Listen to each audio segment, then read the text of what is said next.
What's up, everybody? Welcome to another episode of the Absolute Strength Podcast. I'm your host, Kyle Hunt, and we have a unique episode today. Actually, very unique. I've never done anything like this before, but if all goes well, it'll be, one style of podcast that we'll do in the future. And today what we're going to do is I picked a book. It's an older book. First came out in, I believe, 1996, called Championship Bodybuilding by Chris Aceto. Okay. So what we're going to do is I'm going to go over this book, dig into it, talk about a bunch of different sections, talk about things I agree with, some things that, maybe that has changed in the last, since 1996. And really, I got this idea because, a couple different ways. One, I get asked about books a lot. I mean, I talk about reading a lot of books. I think a lot of people who listen to this podcast are familiar with my love for reading. And since I get asked about books and, not just newer books too, older books that, not everyone has read, this would be a perfect opportunity. Well, man, that would be a cool idea for a podcast. And I'm not going to lie. I got the idea also from Jackos Podcast, which, if you guys aren't listening to that, it's a great podcast. And he does he does this. I mean, he reviews older books, a lot of war books, and I mean that's kind of the theme of the podcast, leadership and stuff like that. And I'm like, damn, that would be a cool idea to do with fitness, training, and nutrition. And I'm not going to just stick to training and nutrition either. I may do some like personal development stuff, maybe biographies. I think that'd be a cool idea of maybe some, whether it's business people or sports figures, etc. Really, the podcast is called the Absolute Strength Podcast, but I want it to be more than that. This is more than just a strength and conditioning or powerlifting podcast. We talk about all things. And, and I wanted to come up with another concept for episodes because you guys might have kind of caught on to this, but most of these episodes have been solo lately. And of course, I still have my boy Derrick Trolley Boy on quite a bit, and we always have fun. But I haven't done as many interviews and this podcast really, I mean, the majority of the episodes are interview episodes. And I got the opportunity to talk to amazing people, a lot of really, really cool people. And I'm still looking forward to that. Actually, I have some interviews scheduled for the summer that I'm very excited about. But here's the thing. If I am bringing somebody onto this podcast, especially now, we're 200 plus episodes in. If you come onto this podcast, that means I really want to talk to you. And I'll admit, I'm holding my hand up in the air. I'll admit, there were times that I had people on the podcast that, maybe I was only semi-interested in talking to. I was only semi-interested. I'm like, they're pretty cool. I like what they're doing in the fitness industry. I'm not too involved, not too deep into what they're doing, but hey, I think it would be a cool conversation. I'll bring them on. I'm not doing that anymore. I have to be 100% committed. 100% like, oh, this is going to be really cool. And honestly, I think a big part of it is just because, there's so many fitness podcasts now. And I've talked about this before too, people just go on the podcast circuit. And I have no interest in bringing someone on the podcast just so they can continue their podcast circuit. I get asked weekly. Seriously, there's legit like marketing firms now, like essentially like PR agencies now that people will hire, prominent fitness people will hire, and their job is to try to get them on podcasts. So I'll get an email like a couple times a week. They'll be like, hey, we love your podcast. We love Absolute Strength. Hey, would you be interested in bringing so-and-so? I'm like, I don't even know who the hell that is. I don't even know who that is. Not interested. Like, I'm just, so because of that, because I can recognize, I'm like, shit, I'm just losing motivation just to talk to random people. I have to be very interested to bring them on. And a lot of them, probably in the future, a lot of interviews aren't going to be straight, like, fitness influencers. Like, you're not going to see many just, like, fitness influencers because I don't care. Honestly, I don't care.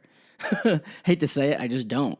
So you're probably going to see more people who have accomplished things outside of the fitness industry, and they'll probably have most likely they'll have a fitness slant to it. Somebody like Chris Gronkowski. I mean, obviously, the Gronkowski name's a big name, but Chris is unique in that. I mean, if you follow on Instagram, he's always training. He's posting training shit every day. I think he's probably the strongest and the fittest of the Gronkowski brothers, but then he's also a fitness entrepreneur starting multiple fitness companies, and he played in the NFL. Like that, to me, that makes me excited. I'm like, shit, that would be a cool conversation. Let's get him on. And he hasn't been on everybody's podcast, but your standard fitness influencer with a lot of Instagram followers and just does, occasionally competes in bodybuilding or a powerlifting meet, and then is on the podcast circuit and says the same shit on everybody's podcast. Yeah, I have no interest in that. You're not going to get that here. So in the future, we'll probably be doing less interviews, but I have to fill the gaps in. And I've been really thinking, I'm like, shit, like, what am I going to do? Because I don't want to just do Q&As all the time, although the Q&A episodes always crush and everyone loves those, and I enjoy doing those, and there'll still be a lot of Q&As. There'll be a lot of topic videos. And then I'm like, well, shit, what else can I do? And then I got thinking, I'm like, man, going over older books and newer books and just kind of doing the book review model, I kind of like that. And it's not going to be a book review in a standard sense. Like, it's going to be a lot of just me talking about it and what I think and kind of going over some things. I think it'll be not only pretty valuable information, but I think pretty entertaining too. So we'll see how it goes. I mean, honestly, you guys control the podcast. If you guys, if you guys want me to do something different or you don't like it, just let me know. And we'll go from there. But no, I think this is going to be pretty cool. I want to go over, like I said, books on training, nutrition, personal development. Pretty much anything that I'm interested in, and then just discuss the content. We'll dig in, focus on some specific areas, provide some commentary. As always with this podcast, my goal is to provide like a wide range of content. For the most part, fitness, training, nutrition, things like that, but then we'll branch off a little bit too. We'll do some old stuff, some newer stuff. I also want to go over some books that I don't think most of you have read, so there probably won't be a ton of the newer stuff unless, a lot of people request it or something like that, but maybe some older gems. Like this book, this is an older gem. This is a really good book. Of course, some shit's outdated, and we'll talk about that. But for the most part, this is a really good book that I don't think a lot of people have read, and I think you guys will like it. Before we get to the episode, as always, this podcast is sponsored by PR Breaker.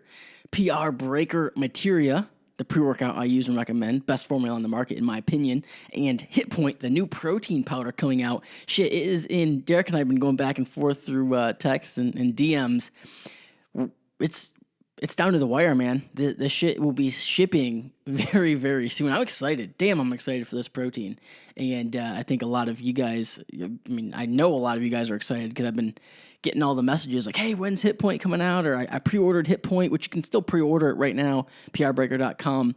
Use discount code HUNT10, and you'll save yourself some money, help support the podcast, and it'll be shipping within, I don't want to give a date because there's just been a lot of setbacks with this, just little shit that's popped up, so I don't want to give a date, but very, very, very soon. Like, we're in the final stage before it comes out, so Hit Point will be out soon, and then we'll have the pre-workout and protein market cornered, I think. Shit, the best pre-workout on the market, the best protein powder on the market. Those are the two main things. You got your caffeine. That's the big three. Honestly, the big three of performance supplements. So if you want to build muscle, lose fat, gain strength, you need to hit your daily protein intake. That's very, very important. So protein powder helps you do that. And a high quality protein is convenient and very beneficial. Creatine, the most studied sports supplement of all time, 3 to 5 grams a day. Oh, what do you know? Creatine monohydrate, 3 to 5 grams a day, 5 grams in a serving, 2 scoops of materia. And then, of course, caffeine. Everyone's favorite drug, caffeine. Very studied, has a ton of studies on that as well. And it's been shown to be very beneficial for training. And we all know that. It's caffeine is the one supplement where you don't have to guess if it's working or not. You know, that's one thing about creatine that I think sometimes trips people up is like, you don't feel it. You know, you don't feel creatine. It's just the nature of it. And we actually talk about that. We go over creatine and energy systems in this book. We're going to talk about it a little bit, but you don't feel it, you know, and you don't even, it's creatine. It's not steroids. It's not like you're going to, I jumped on creatine and oh shit, within a couple weeks, now I'm just strong as shit now all of a sudden. Like, it's not that. Trust me, if it worked that well, they'd ban it. Creatine would be banned. You know, it doesn't work that well, but it does help. It does help. And in the supplement landscape where not a lot does, not a lot actually works, something like creatine that has so much research on it that's been shown to be beneficial, hey, it's one of those things where you almost just gotta just take the researcher's word for it. It's cheap too. Like it's included in Materia, which you're getting all the other benefits of Materia, so you don't even have to worry about buying extra creatine. So it's just included in the pre-workout. But then let's just say you're taking a different pre-workout that doesn't include creatine. You could buy creatine for very cheap. I mean, creatine monohydrate is still the gold standard of creatine supplementation, and it's cheap. I do recommend getting Creapure, like a better form of creatine monohydrate, but still, it's very, very affordable, great value. But yeah, those are the big three. Got to get your protein.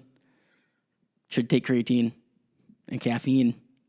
Everyone loves caffeine. Caffeine's amazing. I mean, yeah, multivitamin after that would be pretty beneficial. Just cover all your bases. Most people are deficient in vitamin D. Vitamin D3 would be a good supplement. But other than that, I mean, those are, I guess you could say, the big five that would probably benefit most people. And 3 out of the 5, PR Breaker. PRBreaker.com, discount code HUNT10. Save yourself some money. Help support the Absolute Strength podcast. Got some other things. Man, you know, the book is in the final stages too. Actually, this week I had I don't even know what you would call it, but they sent me over, there's an official term for the book. So like the manuscript is my end. I wrote it all and then sent it to them. And we went back and forth with one of the editors, multiple editors working on this project. And then we kind of finalized the manuscript, and then they go back and work with art people and do like the cover and do all the graphics and shit like that. And then they send that to me this week.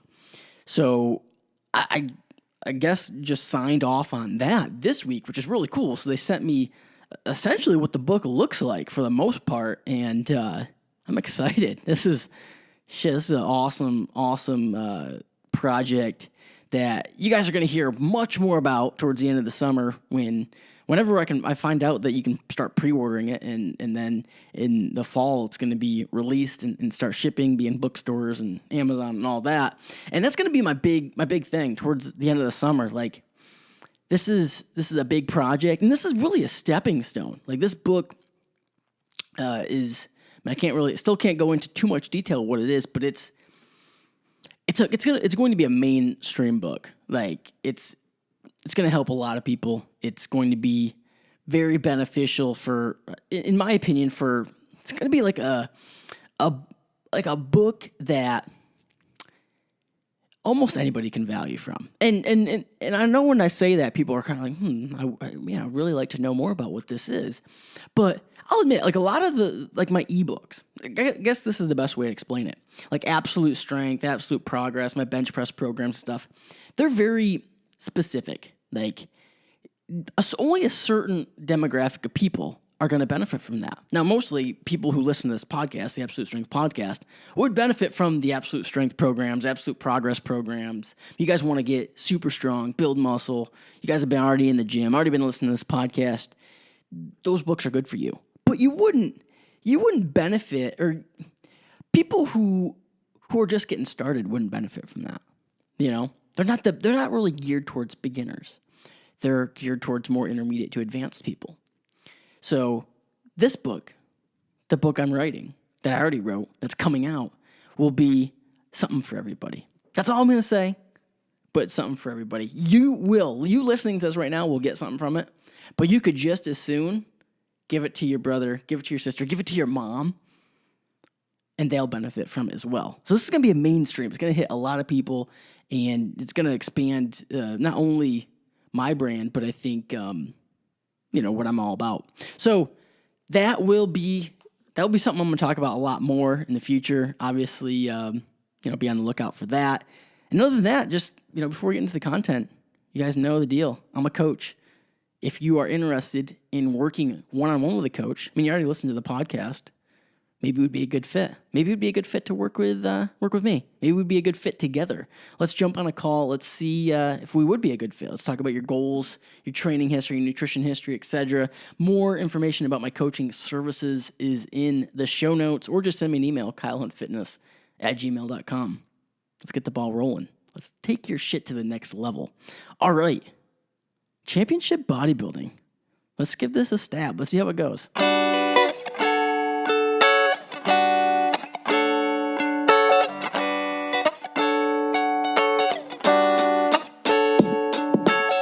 All right. Well, for starters, this book is written by Chris Aceto. So who is Chris Aceto? Chris is a bodybuilding prep coach from back in the day, although I feel like he's still in the game. But I originally heard about Chris, way back when I first got into training, and I originally knew him from the magazines as Jay Cutler's quote-unquote guru. That's before, I think Cutler at one point went with Hanny Rambod, who is known for being Phil Heath's coach, contest prep coach, and worked with a lot of other guys as well. But before all that, Chris Aceto was known as Jay Cutler's guy, kind of like his contest prep coach. I don't know if he handled his training too, but I know he handled his diet, got him ready for all those Olympias where he was coming up second place to Ronnie Coleman. But Jay was a huge name. And, I think Chris went on to work with a lot of other top IFBB pros as well. I can imagine he gained a lot of clientele from being widely known as Jay's trainer. Jay was, like I said, one of the top pro bodybuilders in the world at the time. And, back then, it was different. It was a different world. It was a completely different, the fitness industry was completely different. Like now, obviously with social media, it kind of changed the landscape. But back then, it was like the information you had, and not just the information in terms of like training and nutrition information, but like the industry information. Like you only knew what the magazines told you.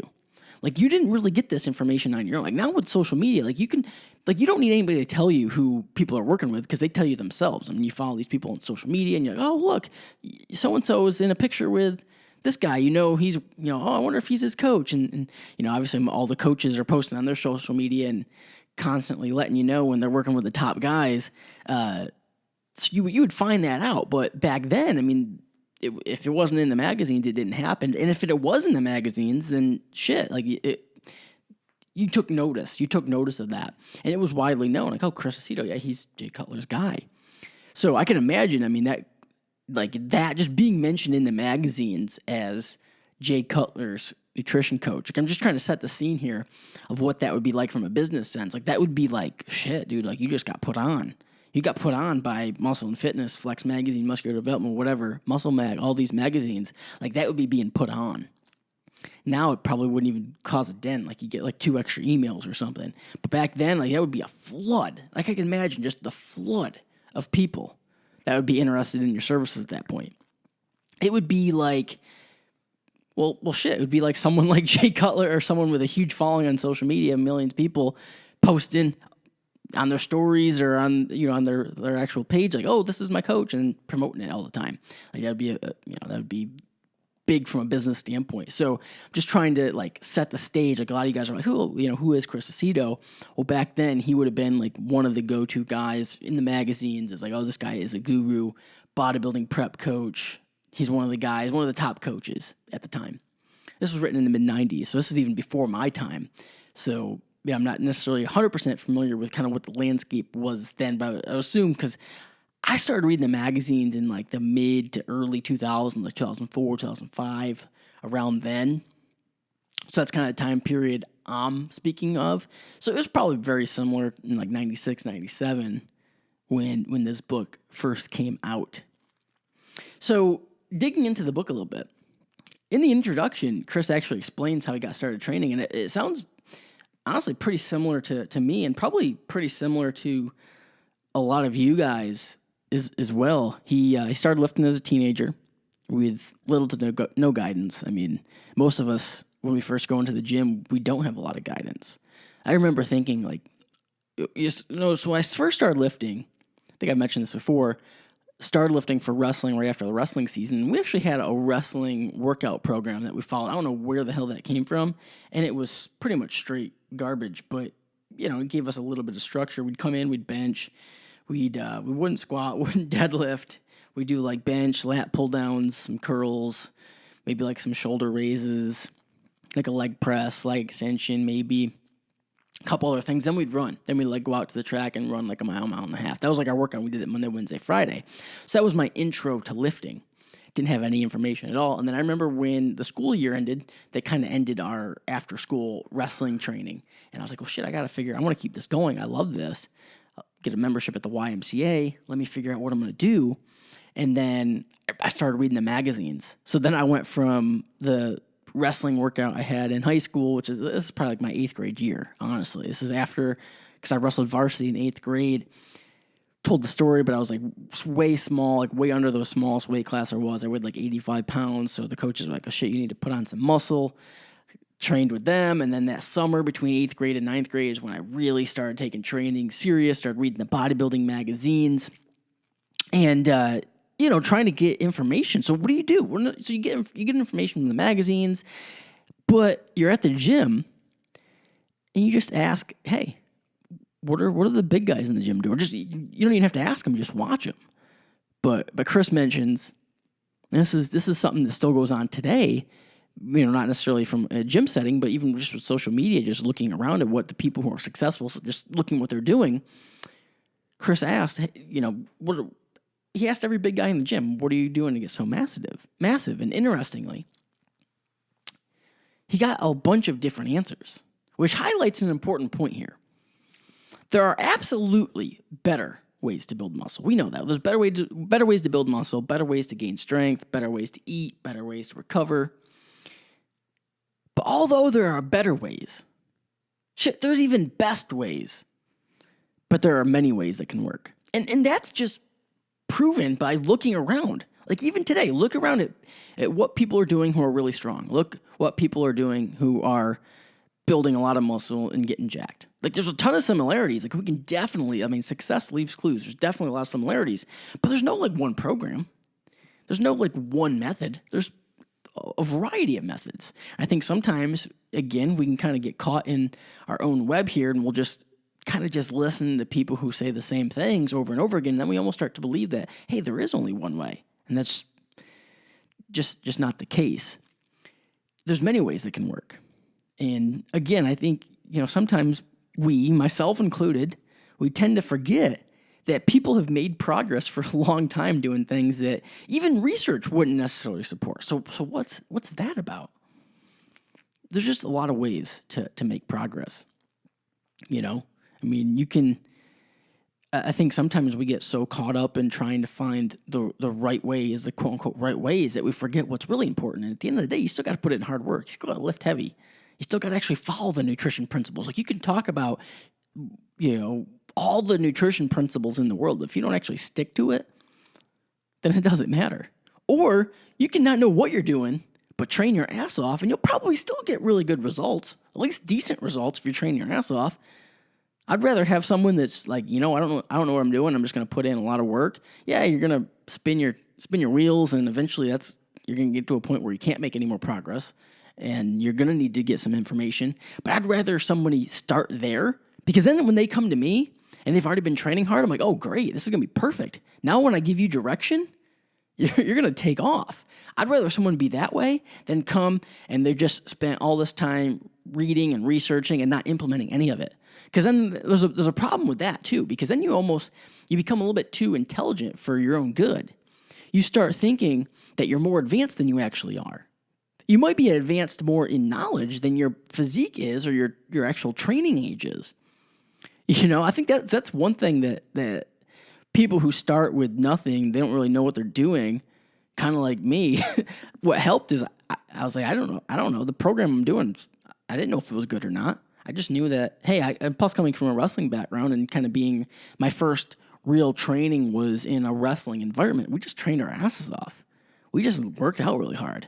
Like, yeah, what we were doing wasn't good. We had no built-in progressions, no program. It was just a list of exercises. We just benched, did lat pull-downs, did some curls, leg press, a leg extension, and then ran. But you did that hard. Like, we did it hard, and we all competed with each other. Like, I remember I was like 85 pounds. I was like, within like a week, I was benching 135. Like, just, might even been like the first day. Like, I think I actually did like 135 for one rep the first day. No one could believe it. And by like the first month, I was like probably doing it for reps. Just bench came super easy to me. That's why I mentioned that. But like, again, it was just more the atmosphere than anything. Like, we were just going in, just going crazy. We weren't worried about what was quote unquote optimal. Like, shit, if people would have told us what we were doing doesn't work, that would probably be more detrimental than us thinking that it didn't matter. Like, we just thought, hey, this is a program our coach gave us. It's probably good, right? It's probably decent. And then I started reading the bodybuilding magazines, and I'm like, well, shit, what we're doing doesn't seem that good. It doesn't seem that great. But little did I know, the training like a bodybuilder wouldn't be that great for a wrestler either, but that's besides the point.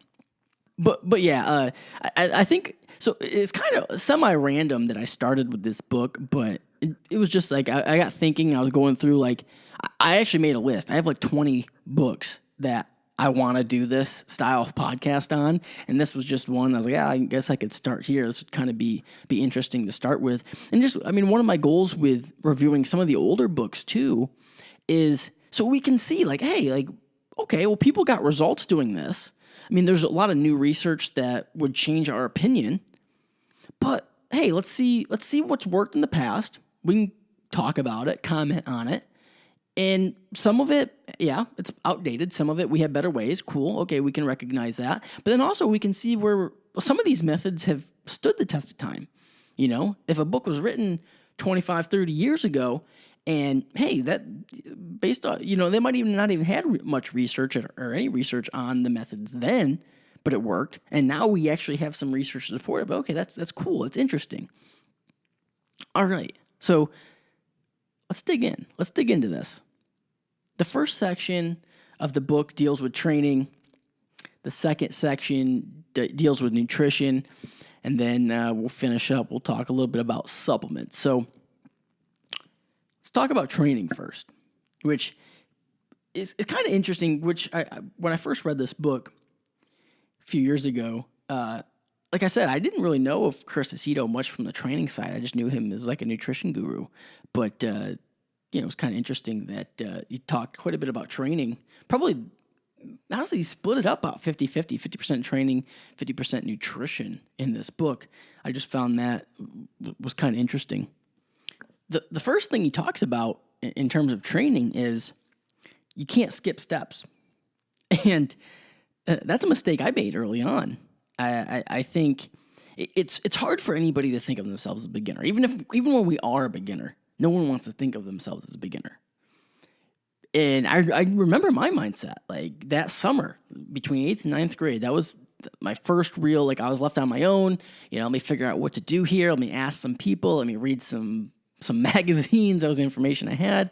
Let's read Arnold's Encyclopedia of Modern Bodybuilding every day that summer, cover to cover, and let's kind of go from there. And I remember thinking to myself, I'm like, let me kind of think this out. Okay, well, if beginner programs work, okay, beginner programs, they give you a certain amount of results, they work, okay. Imagine how well I would do if I just jumped right to the advanced program. Fuck yeah, if the beginner program gives you one thing, then if I just willed my way to do the advanced program, I'll probably even do better, right? That's what I thought. And, a lot of times with the advanced programs, it doesn't even really have to do with like the complexity of the program that's going to get you. Because really most advanced programs, when you look at how the best people train in any sport, whether it's, athletics, like team sports or powerlifting, bodybuilding, Olympic lifting, a lot of times the most advanced programs are surprisingly basic. A lot of it has to do with overall volume, exercise selection, weight progressions, et cetera, et cetera. Volume is the big one. When you start out, you don't need a ton of volume.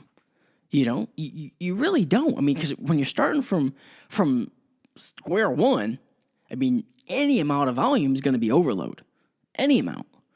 So why don't we build up to the fact that we need a lot of volume? We don't just jump to the most volume right off the bat. Like for one hand, you don't need it. You don't need it to progress. And two, like going from 0 to 100 right off the bat is never a good idea from a longevity standpoint. A quote from the book: "If a beginner started training with a pro bodybuilder, he would not make super gains. The body is like a new baseball glove. It must be broken in slowly, and that takes time. Trying to accelerate the entire muscle building process will not work. A beginner has to start basic and slow and go from there." Kind of sums up what we were just talking about.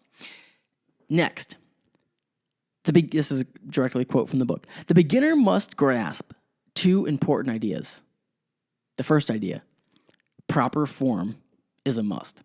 Yeah, I mean, this obviously it's pretty straightforward here.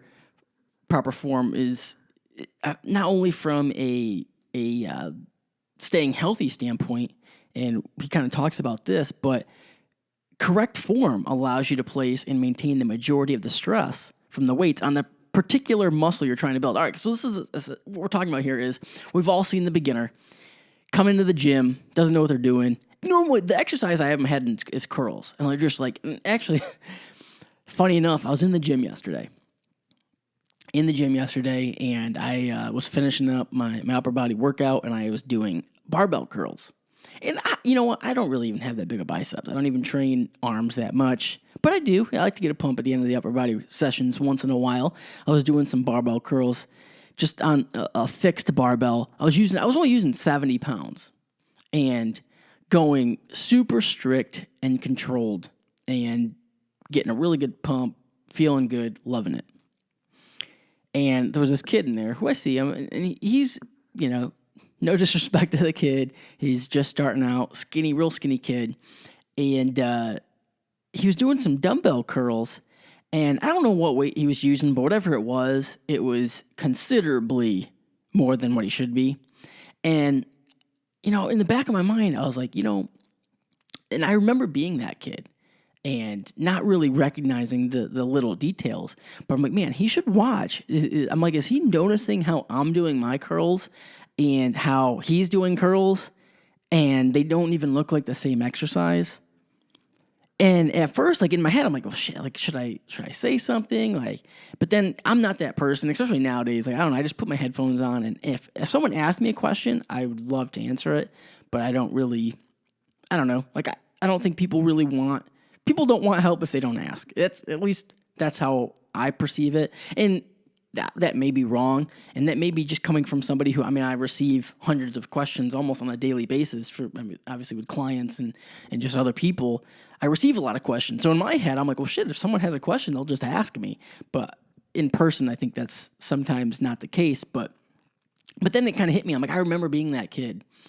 And, you don't know. If you don't know, you don't know. And I think sometimes it gets caught in your head, where you're like, man, I know I want to lift heavy. I want to, try to get stronger. So the number almost precedes anything. It's like, oh, well, I got to use heavier weight. And kind of form doesn't really matter. And again, you're probably thinking in your head, form does matter. You probably haven't heard that. This is pretty straightforward. We're talking the second paragraph of this book. We're talking about form. I think that's pretty widely known. Form is important. But again, it's one of those things where, yeah, you've read it, you recognize it, but do you practice it? Next thing, weight training must be progressive. So we're talking about progressive overload here. And what's interesting about this is he brings this up a lot, which, is important. We're talking about you got to do more. Got to do more over time. And the best way to make your training progressive is adding weight, or at least striving to do so. And but one thing that does kind of stand out, and we will talk about this, is although he talks a lot about making your training progressive, he doesn't really, with the programs, when he talks about what your training program should look like and the structure of it, he doesn't necessarily really talk about how to build in progression. So that's something when we get there we will talk about. And I think that's something that is probably lacking in most bodybuilding style training. At least it was lacking in my bodybuilding style training is, I didn't really follow programs. I just followed lists of exercises. I followed training splits, and that's kind of what he talks about here in this book is like, it just emphasizes the training split way more than it needs to be. That's one of the things that when I talk about, or when other people talk about, hey, people spend too much time focusing on details that don't really matter. The training split is one of them. Like, yeah, there's great ways and there's better ways to organize your training. How you organize what muscles and what exercises you hit on which day is important. But it's not that important. Like, people get so caught up on, I'm doing push-pull legs, I'm doing upper lower, I'm doing chest back that day, and it doesn't matter that much. Like, it doesn't. Like, at the end of the week, what was your volume? What was your weekly volume?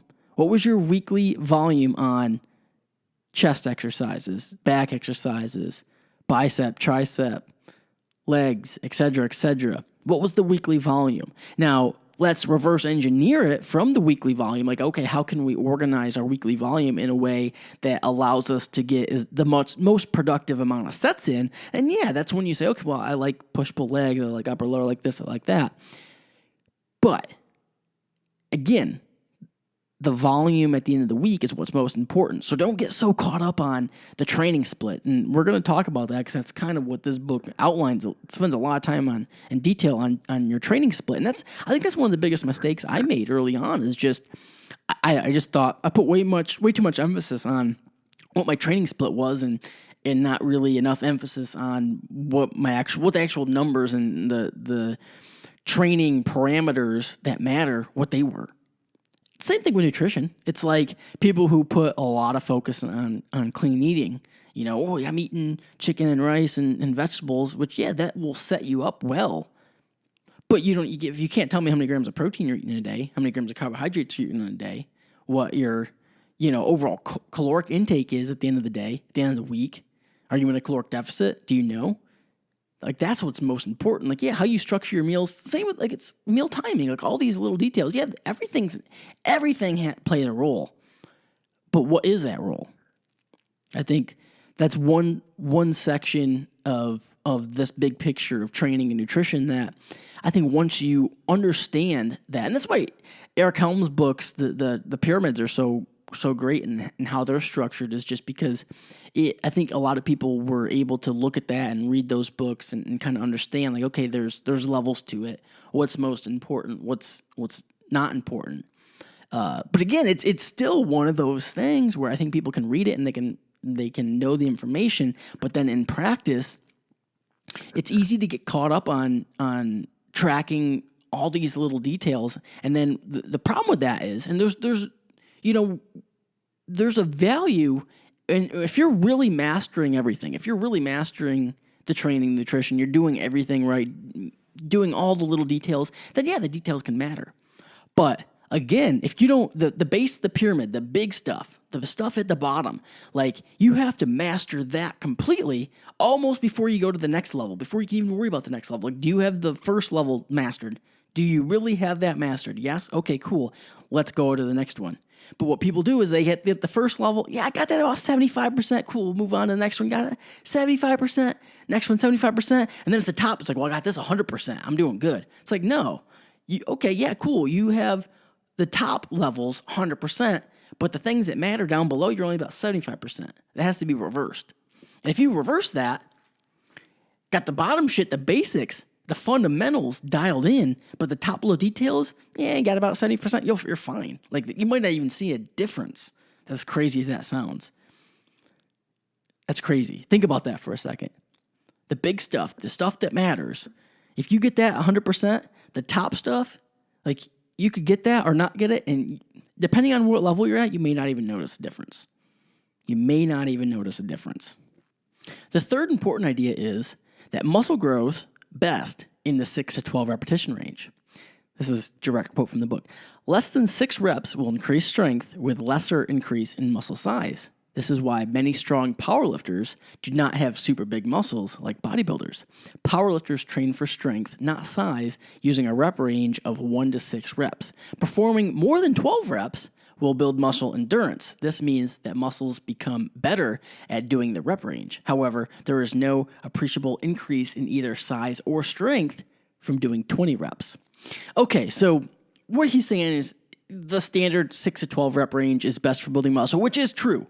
But then you can say something that's true, but then the way you explain it kind of get off track, and that's kind of what happens here. So a couple things I want to address. One, shit, dude, there's a lot of bodybuilders, or powerlifters rather, that are big, that are really big and have a lot of muscle. They might not look like bodybuilders probably because they're not lean. I mean, there's a lot to be said for, a lot of powerlifters, if they dieted down to the extent that a bodybuilder would on stage, they would look very, very similar. I mean, a lot can be said for getting shredded in terms of what your physique looks like. Like going from like 12% body fat to 8, like you can look bigger going from 12% body fat to 8% body fat. You'll look bigger and you'll lose, a significant amount of body fat and a significant amount of weight, and you could look bigger. So I think sometimes this is, bodybuilders are so much bigger than powerlifters. Yeah, yes and no. I mean, we're talking the drug side and the non-drug side, the natural side, in different eras here. And he might be talking more equipped powerlifters, but for raw powerlifters, shit. And even when you look at the training, most raw powerlifters, again, most of the training is pretty similar to bodybuilding style for most of the year. It's just you do incorporate more heavy stuff, and then when you get ready for a meet, you pinpoint the specificity, and then you really gear towards powerlifting and lower reps. But again, like you can build muscle. You can definitely build muscle outside of the 6 to 12 rep range. And we talked about this on a recent podcast, but lower reps can build muscle if the volume is equated, which is difficult. I'll admit it's difficult. But even there's been research that shows low weight, higher rep training can build muscle too. Like he says there's no increase in size or strength from doing 20 reps. Well, research has shown that that's not true. You can build muscle from doing 20 reps. Is it best to get the most amount of volume? Probably not. Again, at the end of the day, that middle range, 6 to 12 reps, is probably best to accumulate volume. It probably allows you to accumulate the most volume. But there is research to show that high rep, low weight training can induce hypertrophy as well if it's taken to failure. And there's some research with that's what blood flow restriction research is about. Just low load, super high rep can build muscle with that. The rep range thing is technically, when you're trying to build muscle, the middle, those 6 to 12 reps are great, but simply because when you're going super heavy, it's just hard to accumulate the required volume.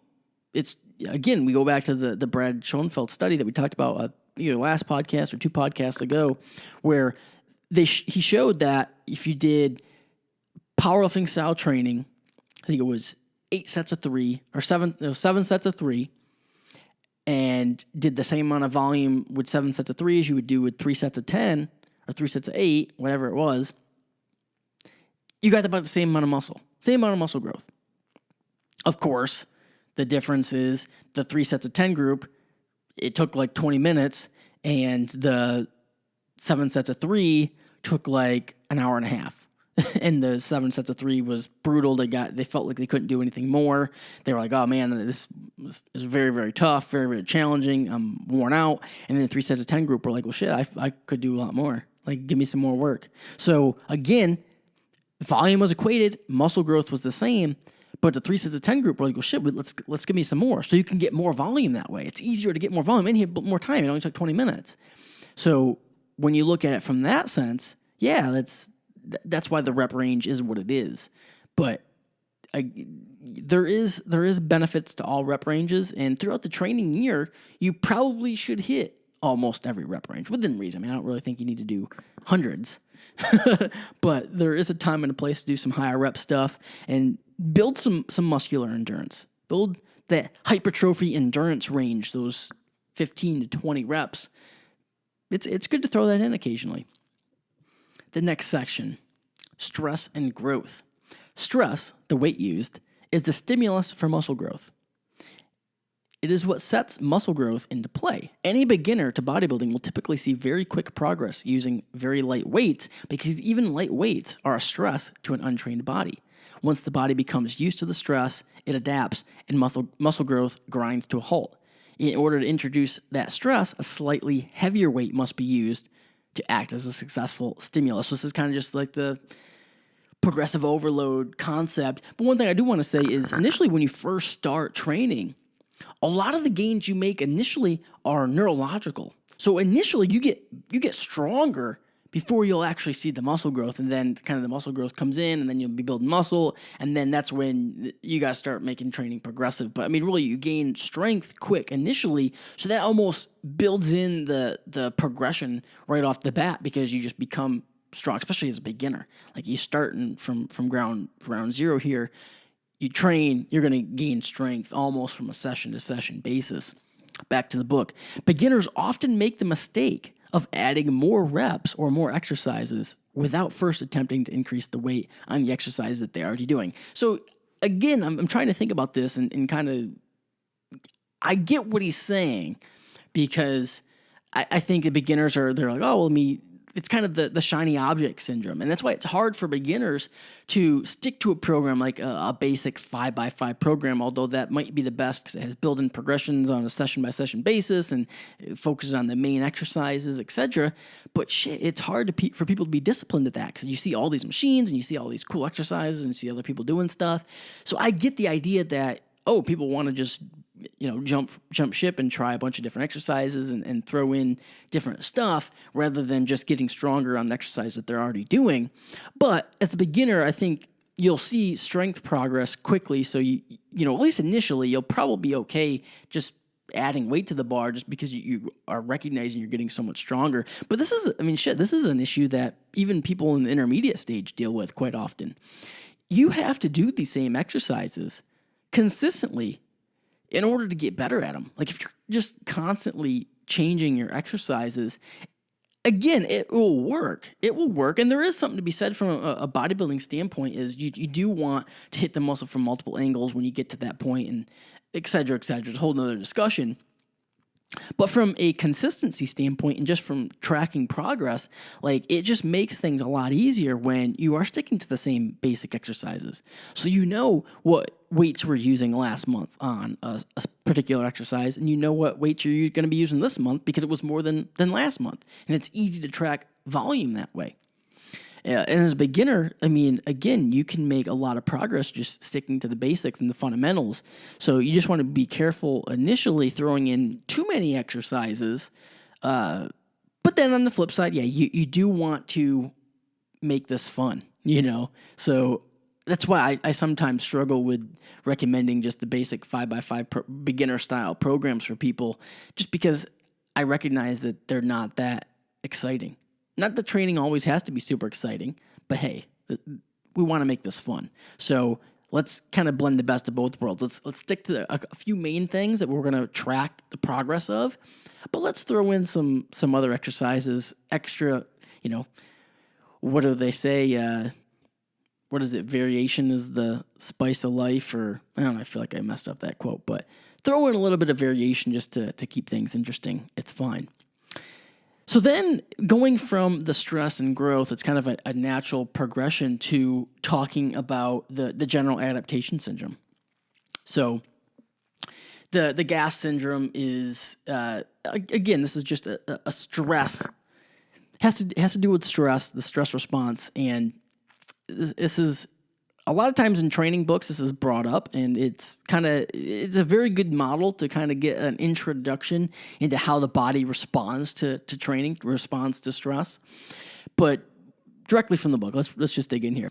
In the 1940s, a Swedish scientist named Hans Selye, my man, Hans Selye, formulated a theory on stress and how the body adapts to it. Much of his work can easily and effectively be applied to bodybuilding training. His theory is termed the general adaptation syndrome. The theory states that any stress, called a stressor, can have a profound effect on the body. A stressor is something that can upset the body's homeostasis, its day-to-day balance. It could be a cold, a virus, a super long day at work, a fight with a girlfriend, a boyfriend, or in our case, training stress. 3 reactions occur with any severe stress. They are the alarm stage, resistance, development stage, and exhaustion stage. So again, this is developed just for stress, which has some, of course, some carry over to training because training is a stress. And I like that how it encompasses all stress, because I think sometimes we forget that, hey, yeah, training's a stress, but so are life stressors. I mean, we all have life stressors on a day-to-day basis, but there are some unique characteristics to how training and how our body responds to training stress. So there's some more kind of updated versions of this kind of the general adaptation syndrome and kind of the process of how training responds to stress. But again, from a basic stance, this is pretty good. Just kind of going over this a little bit. So the alarm stage, go back to the book. The alarm stage is the initial response to the stressor. So you apply the stress, that's how the body initially responds. And then the resistance stage is also known as the rebuilding stage. It's directly from the book. That's how the body adapts to the stressor. And then the exhaustion stage, so we're going to go to the book here. The exhaustion stage, if I could read, is the stage all bodybuilders want to avoid. It is the body's inability to cope with the stressor. It is where the resistance stage is omitted and muscle growth becomes an impossibility. So a quick note about the quote-unquote exhaustion stage. In my opinion, this makes it seem like overtraining is much easier to accomplish than it really is. It seems like, oh man, if you just train a little too hard, you go right past the resistance stage and into the exhaustion stage, and then boom, overtraining is this it's very accomplishable thing that we all want to avoid. And honestly, I think this is kind of how most people thought about it. People are like, oh man, you don't want to overtrain. And I think this is where training, I don't know, it was just like overtraining was something that people considered. Like, oh, it's like, man, you don't want to train too hard and you'll be overtraining and it'll just completely derail your progress. It's not. It's just overtraining in the sense of what it is not something that you need to think about that way. Now, mind you, overtraining is 100% a real thing. It's funny. I listened to C.T. Fletcher was on Joe Rogan's podcast, I don't know, a couple weeks ago. And, C.T. Fletcher, amazing dude. Anyway, he said that overtraining is not real. And it was kind of funny the way he put it. He's like, oh, it's, in only how C.T. Fletcher could put it. But anyway, he said that overtraining is not real and this and that. Well, overtraining is 100% real. It can happen. However, I get what he's saying too. Is I think most people are worried about overtraining when they should be worrying about the fact that they're undertraining. However, the thing is overtraining is not something that's going to happen overnight. In most cases, in almost all cases, there's signs that lead up to it. I mean, fatigue, extra soreness, lack of motivation to train, even little nagging injuries that pop up. Typically, these little things will show up, and they almost like force you to throw in a little bit of extra rest and recovery time, thus preventing you from actually ever becoming overtrained. So I just think that, a lot of times shit comes up that, it's like, I'm training really hard, and then you hurt your elbow a little bit, and you kind of have to back off a little bit, or you're training really hard, and then you just need extra fatigue, and you're like, I got to throw in a deload week, things like that. Like shit comes up, and you don't just push through and to the point where you would actually become overtrained. Now, some people just have a lot of discipline, and they train their ass off, and they're extreme athlete, and they're training for something, and they just mind over matter, just get it done, and then they can become overtrained. But it's rare. Like most people who are not really advanced mentally even have to worry about overtraining. Now, rhabdo is interesting because rhabdo is something that is associated with overtraining. And that is actually something that can happen overnight. Like actually one bout of exercise can cause rhabdo. Of course, it's rare, but it can happen after one session. But that's incredibly rare in bodybuilding or powerlifting. In fact, I mean, I don't even know if I've ever heard of anybody getting rhabdo just from lifting weights alone.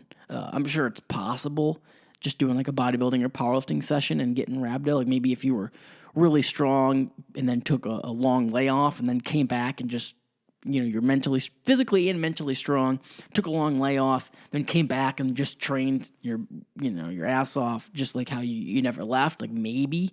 But for the most part with rhabdo, I mean, it's typically caused by, for one, you have to be in pretty good shape, physically and mentally here. Again, you got to be able to put out some output, mentally and physically be able to do some output.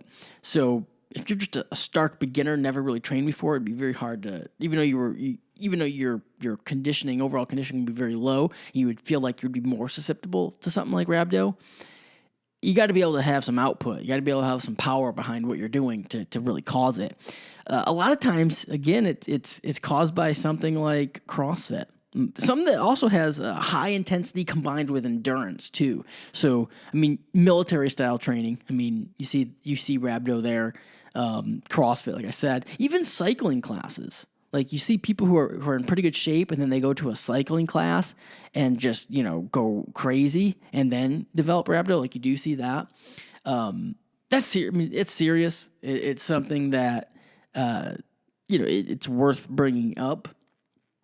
But for most people, just powerlifting and bodybuilding, it's not really something we have to worry about all that much. Next section, women in training. So this is a pretty interesting section. I'm not going to go into too much detail, but a couple things that he says, and we'll provide some commentary on it. First thing here, many women are incorrectly under the impression that they should train differently than men. He goes on to say, the fastest and most effective way for a woman to change her body is to add lean mass and shed unwanted body fat. This is essentially what most people mean when they say tone. I want to get toned. I want to tone up. We're talking about, okay, when you say you want to tone up, okay, you want to build muscle and lose some fat. So you want to improve your body composition. Cool, yeah. So there's no real method to tone, quote unquote, tone. You can't tone a muscle. You can build a muscle and you can lose body fat. So in that sense, that's what you mean by toning. Typically, when you say tone, you're like, okay, you don't want to get massive. Okay, cool. All right, well, that's not going to happen overnight, so you don't have to worry about that. Let's try to build muscle because that's what you want. You want to have a nice shapely, quote-unquote, shapely physique. You got to build some muscle and lose some fat. So that's what people mean when they're toning. And, in not so many words, it's essentially what he talks about here. Yeah, for the most part, there's no real differences between training, between how men and women train. For the most part, most of the real differences just come down to the differences in size and in lean body mass. I mean, women are generally smaller. For example, in powerlifting, because women are smaller, they're generally using less weight. So they tend to respond more to frequency and are able to do more reps at given percentages. But that's, again, kind of has to do with, there's probably some physiology things there, but for the most part, it's just you're dealing with less weight and less lean body mass, just overall size too. Just most of that is just you're losing less weight, and with less weight, you can handle more volume, more frequency. After that, we dig into some neuromuscular physiology. Actually, we dig into some physiology here, which I was surprised when I initially read this book that dig into quite a bit of physiology, actually. And we're not going to talk about it too much just because I don't want to bore you guys, but there's some good stuff I want to bring up. So to the book. All muscular contractions originate from the nerve firings. The stronger the nerve signal, the better and more forceful the muscle contraction. So what he's explaining here is really the role of the nervous system and what that plays in muscle contraction. And, like we talked about earlier, this is why you can get stronger without getting bigger and gaining muscle. In fact, like I said, beginners gain strength before muscle because our nervous system adapts faster than the body can actually make structural changes. And he goes on to talk about some emergency situations and how people of average strength can lift a car off their kid or something like that. We've all heard those stories. They always make the news and shit. But actually the term, I think they call it hysterical strength. And I mean, there's more than the nervous system at play there. I mean, adrenaline, endorphins, pain gets suppressed. I mean, really all things associated with the fight or flight response. However, this does show that our nervous system places a governor on us, so to speak. We don't have full capacity of our strength whenever we want. And we never will. I mean, it's for our own protection, so we don't hurt ourselves. I mean, that's one thing that I think we forget, that if we went all out all the time and we could actually access full capacity, like all motor neurons firing at the same time and this and that, like we'd probably tear our muscles off. Like we would just be constantly injured. Like we wouldn't be able to withstand that. But this is something that we get more capacity over time. This is something that we get better with over time. As we master certain movement patterns, neurologically, we become more efficient. This is how we get stronger. This is how we can continually get stronger without getting bigger. So again, this is kind of more strength stuff. I'm kind of applying some of what he's saying here. We'll skip over some of the other muscle fiber talk. I think a lot of it's outdated. It's good information, but I think a lot of the muscle fiber talk was a little misunderstood back in like the 90s. So we'll skip over the muscle fiber talk and we'll move on to some energy system talk. The energy systems. This is just kind of exercise physiology 101. I think I have a version to talking about a lot of this physiology stuff, muscle fibers, energy systems, etc. Honestly, it takes me back to sitting in physiology courses in college. Seriously, as I'm even going over this stuff, I'm like, shit, I remember sitting in class talking about this. I mean, I like it. It's good information. Honestly, it's really good information that, I think it's valuable, but there's a lot of information that really, when you get an exercise physiology degree, you recognize at the end, like, man, I have so much good information, but almost none of it is actually practical in the sense that I can take this information and then apply it to working with people. Now, it's all good information, especially when you're like reading research. I've talked about this before. Like, you want to have a good physiology background. And I think it's important really to have a decent understanding of physiology if you are a trainer, you are a coach, just because it's that bullshit detector, man. You can just run stuff through a physiology filter and be like, oh, yeah, okay, this makes sense, this doesn't. My classic example is the people who, and I still see to this day, people promoting those damn sweat belts. Like, come on. Like, you just do not understand physiology if you think that is somehow beneficial for you outside of just sweating a little extra. Like, the notion that you wear a sweat belt and it makes your stomach sweat is somehow, like, that's how you're going to get lean. That's how you're losing fat on your stomach, is because you wear a sweat belt, makes your stomach sweat. Same idea when you see people, it's like, I live in South Carolina and the summer is hotter than hell. Like, it's hard to train hard when it's 100 degrees outside. And I'll see people wearing sweatshirts. They're on the treadmill with sweatshirts on. I'm like, dude, do you realize it's 90 degrees outside? Got to get that sweat, bro. Okay, well, cool. Like, so you're consciously overheating yourself earlier. So your performance during whatever you're doing is going to be less. Okay, just so you can sweat more. So then after, when you go to the drinking fountain and drink, a bunch of water, which you should do, after training, you just replace all the sweat, or you don't even actually replace it. You lost a lot of electrolytes, so you got to get some sodium, potassium. It's a whole other topic. But what I'm saying is, what was the benefit? Like, what was the benefit of sweating more? Was there any benefit? No, there wasn't a benefit. You just, maybe there was a mental benefit. Like, you felt like you're sweating, so you feel like you're somehow making more progress that way, but you're not. Same idea with the sweatbands. And just a basic understanding of physiology kind of will allow you to have a filter there. But going into the book here. So we'll save you the discussion on ATP and all that. But I do want to talk about energy systems a little bit here. And we'll talk about the creatine phosphate system. So here's what he has to say about the creatine phosphate system. To the book. Although ATP serves as the energy for all cells, its quantity is limited to 3 ounces at any one time. This is a small amount and only allows for a few seconds of exercise. Therefore, ATP must be continuously remade. This is where creatine phosphate enters the picture here. Creatine phosphate is found in the muscle. A muscle contains 3 times as much creatine phosphate than ATP. Plus, when creatine phosphate is destroyed in order to make energy, much more energy is derived than when ATP is broken apart for energy. Okay, so creatine phosphate. Most sets take about 15 seconds to complete.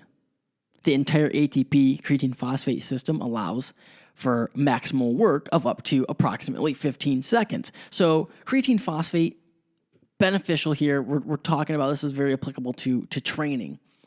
That's why, what do you know? Supplementing with creatine can be beneficial. Creatine phosphate's broken apart to produce energy. It's released. Get all through that. And then after a grueling set, so after your 15 seconds of work, it takes 60 to 90 seconds to complete ATP resynthesis. So essentially what he's talking about here is, since most sets take about 15 seconds to complete, the energy system that is totally tapped is the ATP creatine phosphate system. And, beyond that, the resynthesis of ATP takes time, about 60 to 90 seconds. So you shouldn't necessarily fly through your training sessions. So you should give yourself adequate time between sets. This is kind of taking a step away from the book here. This is why rest periods, when you're talking about strength, there's really not much argument. Like, you want to take longer rest periods. You want to take longer rest periods so you can get the amount of weight you need to on each set and have the most productive amount of sets per session. Like, that's, not really debatable. But then even the research on building muscle tends to favor longer rest periods as well, which is interesting. But really what we're talking about, again, when it goes back to total volume, if you're taking 2 quick rest periods, you're not able to get the same amount of work done. You got to use less weight.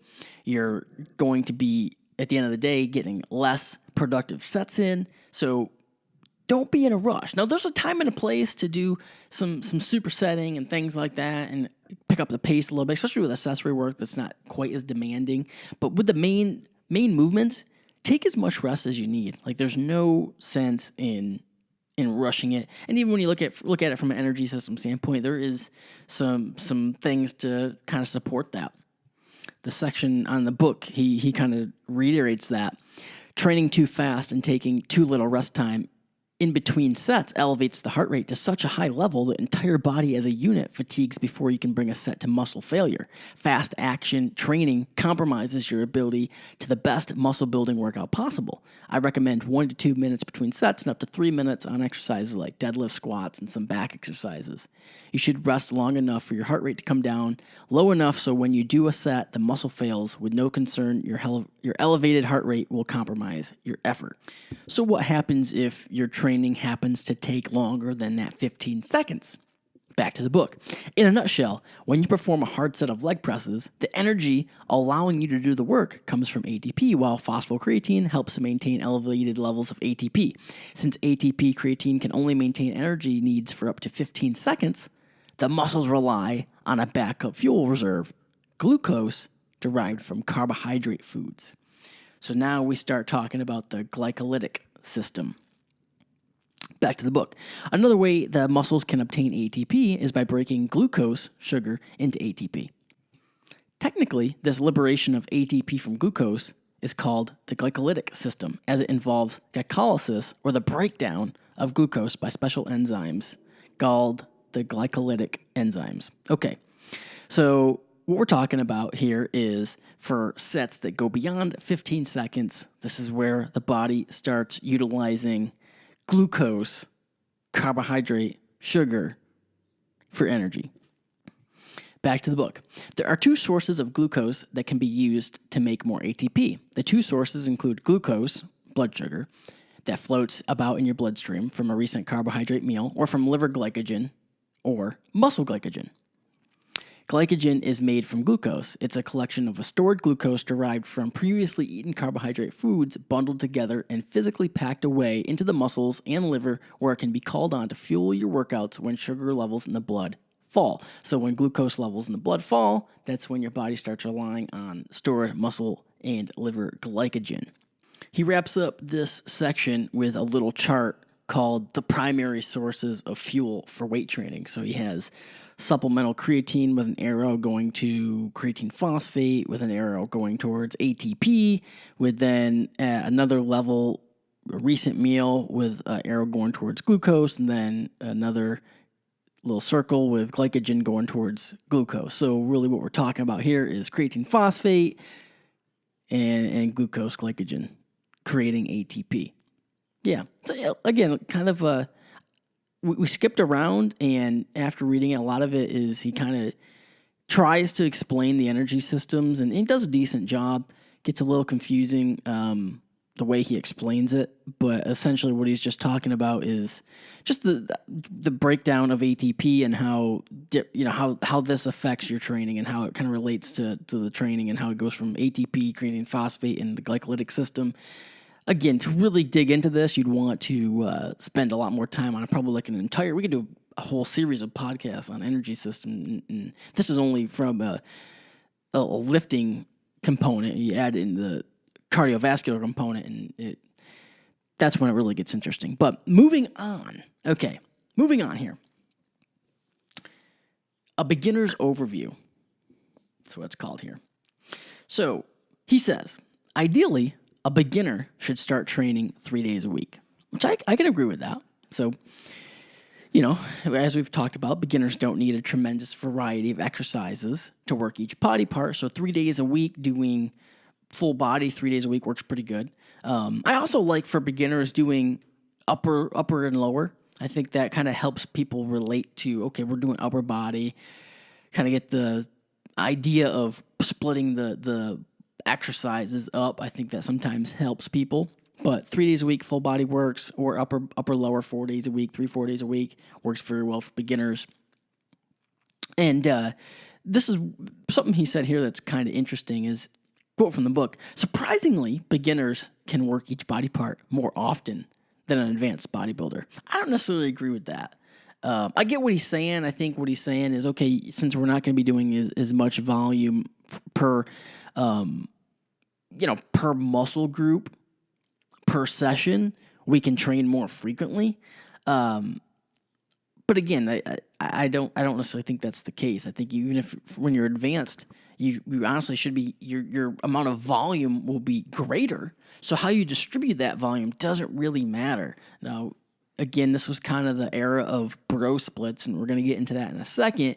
So I get what he's saying, kind of like, oh, we're going to go in and just destroy chest as an advanced lifter. We're going to do tons of volume for chest on one day, so then we're not going to be able to do it, in 2 days later. Whereas a beginner, we're not going to do as much actual chest volume, as an example, on per session, so we can do it 3 days a week. But honestly, I look at all training that way. Like, I want to get, again, going back to the training splits, I want to be able to get as much productive training done, productive training volume in during an entire week. So that's really where frequency comes in.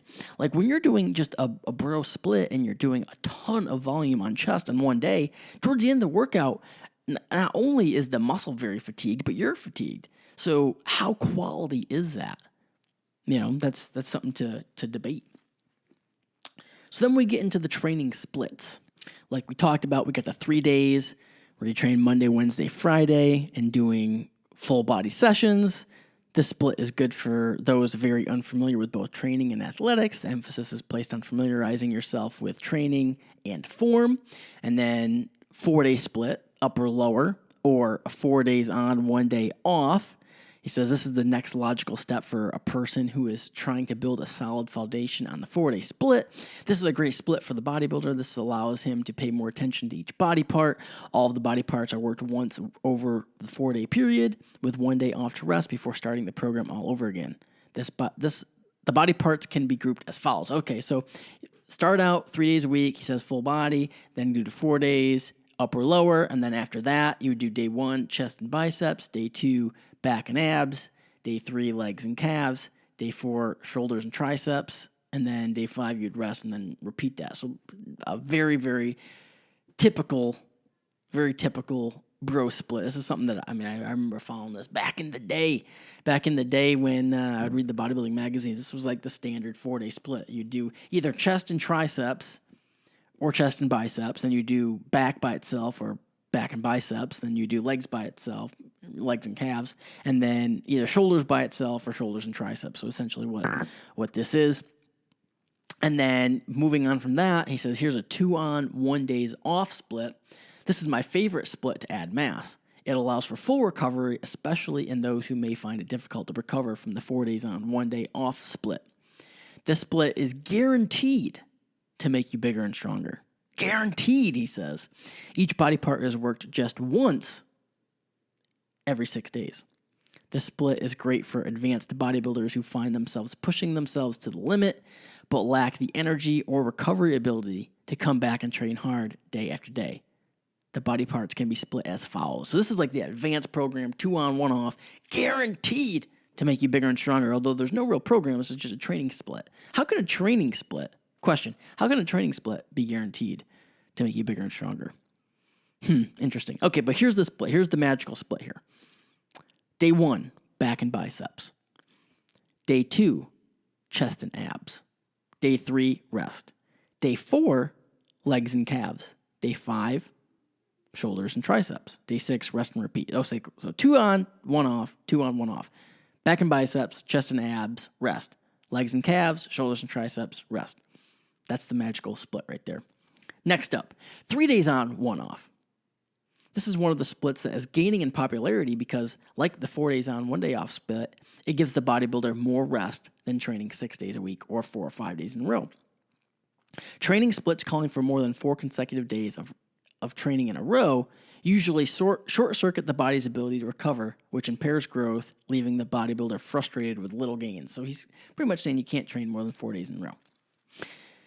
So this split, a little bit different, 3 days on, 1 off, chest and triceps, legs and calves, back and abs, then you rest, then you do shoulders and biceps, then you rest, then you repeat. Not a huge fan of that one. Not a huge fan of that split.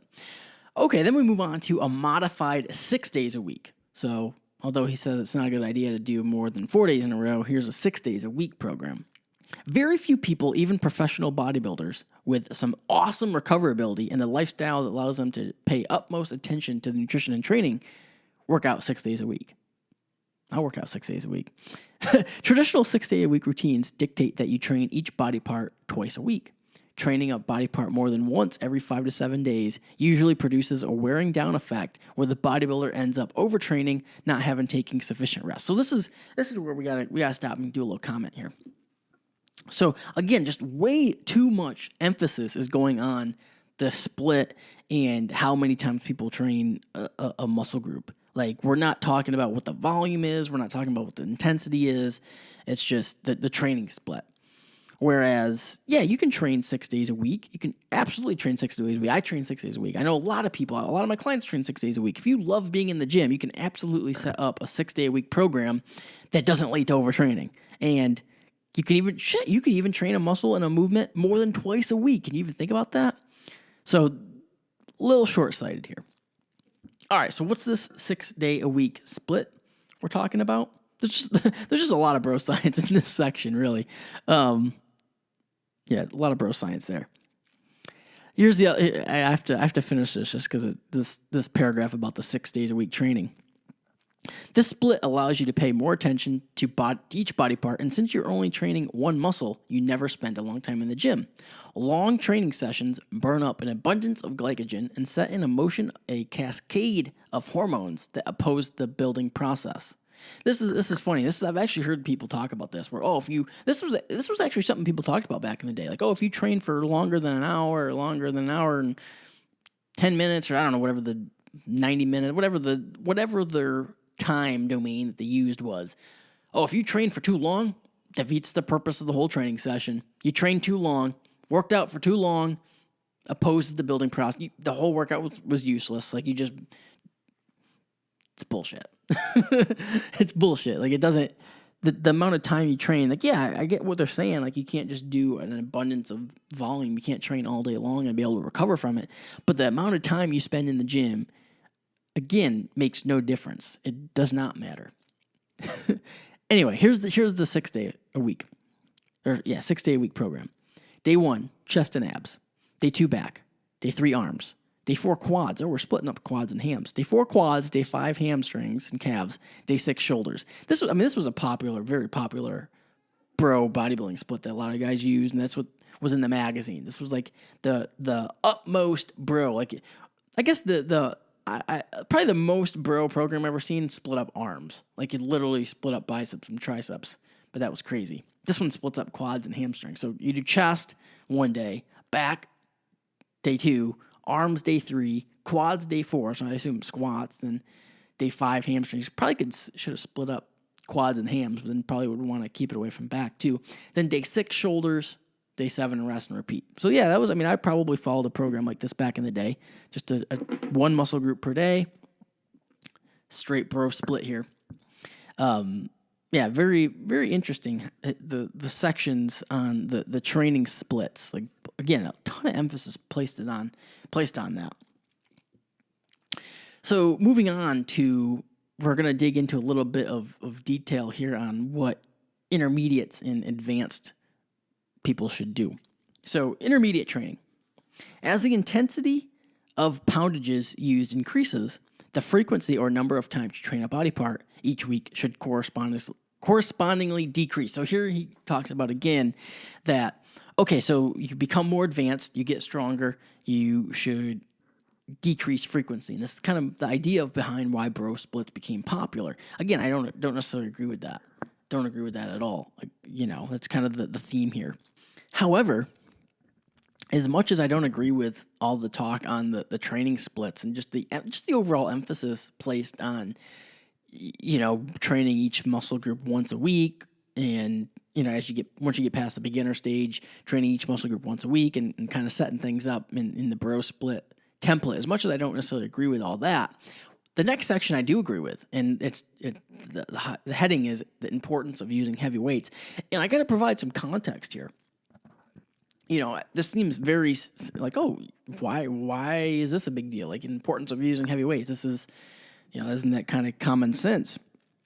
Well, this book was written in the mid-'90s, and it came out before my time, because when I first got involved in bodybuilding, like I said, the mid-2000s, like 2004, 5, 6-ish, there was like a de-emphasis on lifting heavy. I don't know where it started from, but no one really talked about lifting heavy. Like, there was a shift from the heavy training to more just kind of pump work, like more machines, more cables, a little bit higher reps. Like that. I just remember, like, that was more the thing. Like, it wasn't really, like, heavier weights wasn't necessarily emphasized nearly as much. Going back to the book, people usually want something nifty or high-tech when it comes to training plans. Yet, truth is, after establishing good form, the core foundation in stimulating growth is old-fashioned heavy weights. Heavy weights is the most basic stimulus causing maximal muscle fiber recruitment. When you take a set to failure in the 6 to 12 rep range, rest assured, all the 2B muscle fibers, the ones that have the greatest potential for muscular growth, are recruited. So he's talking about muscle fiber recruitment here a little bit. Talking about going to muscle failure here. But really what I want to emphasize is just talking about going heavy, just pushing yourself, going heavy in that 6 to 12 rep range and trying to progressively use heavier weights. That's a really good recommendation here. Really good. I just think that that's something that even in the bodybuilding community is very important. Like, you want to make your training progressive.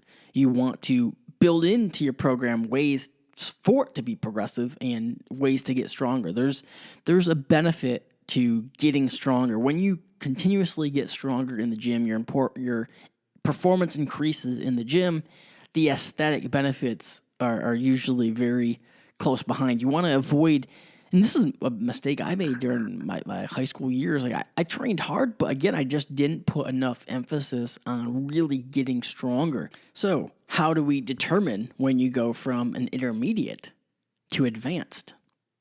Back to the book. Another bodybuilding intangible. When does an intermediate receive his diploma to ascend to the advanced bodybuilding level?